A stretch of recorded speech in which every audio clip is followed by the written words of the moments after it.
श्री सतगुरु महाराज की जय। श्री सतगुरु महाराज की जय।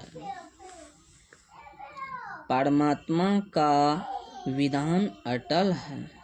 बड़े भाई ने पुत्र रूप में जन्म छोटे भाई से प्रश्न किया कि हमने लालच में आकर जो पाप किया, हमें तो परमात्मा ने फल दे दिया।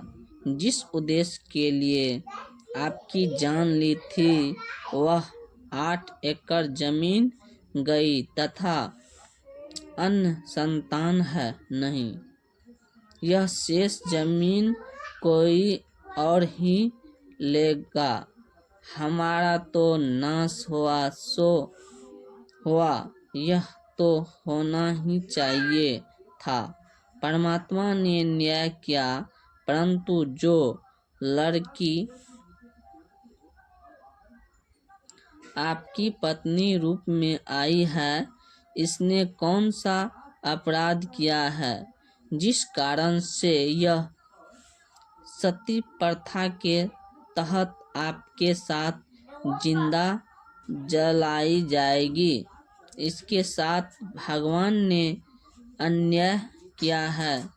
छोटा भाई उर्फ पुत्र बोला कि मेरी मृत्यु के 2 वर्ष पश्चात वह वैद्य मर गया था जिसने मुझे 500 रुपये के लालच में विष देकर मारा था। यह पत्नी वही वैद्य डॉक्टर वाली आत्मा है। इसको वह फल मिलेगा, जिंदा जलाई जाएगी।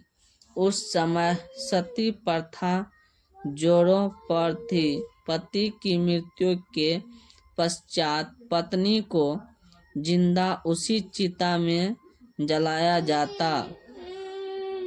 प्रिय पाठकों, विचार करो, परमात्मा की दृष्टि से कुछ नहीं छुपा है।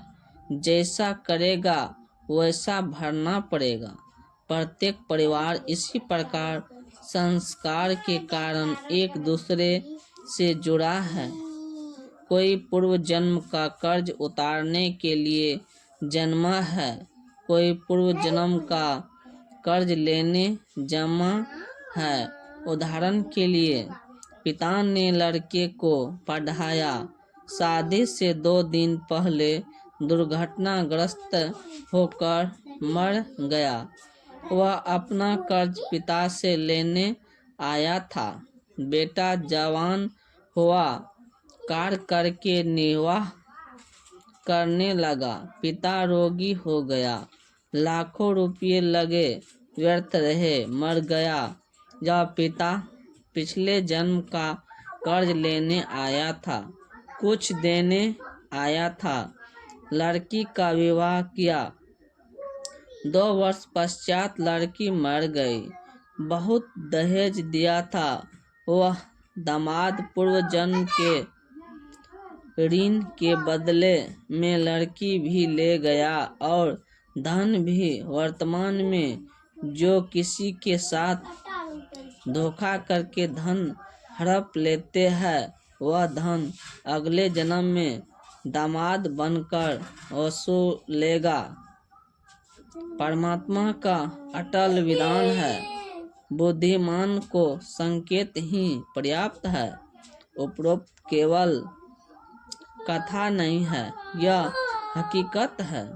कोई यह कहता है कि यह तो डराने के लिए कथा बनाई, किसने देखा है क्या होगा। जैसे चोर को भद्र पुरुष समझाते हैं कि भाई चोरी मत किया कर, जब पकड़ा जाएगा तो पहले तो जनता पिटाई करेगी, फिर पुलिस पीटेगी और जेल में भी कष्ट उठाना पड़ेगा। यदि कोई कहे कि यह तो चोर को डराने के लिए कहा है, किसने देखा है कि आगे क्या होता है। विचार करें कि चोर को सच्चाई से अवगत करवा कर डराया है और सच्चाई भी है। यदि चोर सच्चाई से डरकर चोरी करना त्याग देगा तो उसकी भलाई है।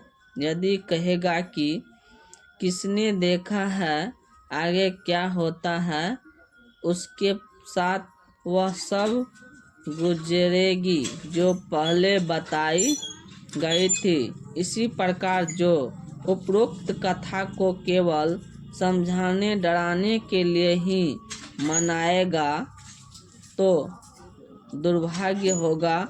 इसको इतनी ही सत्य समझाना जैसे चोर को सतर्क किया है। लेखक ने यह कथा सन 1978 में एक पशुओं के डॉक्टरों से सुनी थी, जो किसान के 2 पुत्रों वाली कथा ऊपर बताई है। वह इस कथा को अपने पास बैठने वाले को अवश्य सुनाता था, परंतु अमल कतई नहीं करता था। 10 रुपये की दवाई देकर 4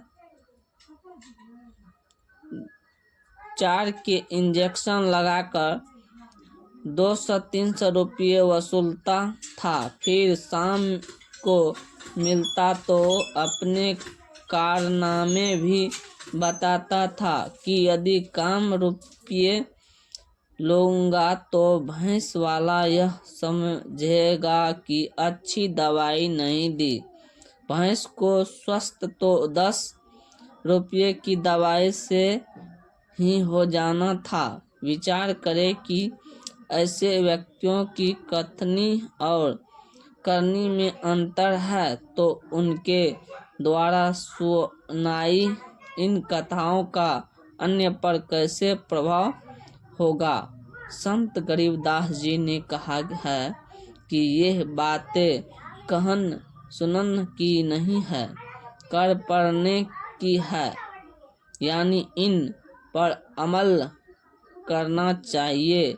परमात्मा के विधान को समझकर निर्मल जीवन यापन करो, जीवन की राह को कांटों रहित बनाए। श्री सतगुरु महाराज की जय।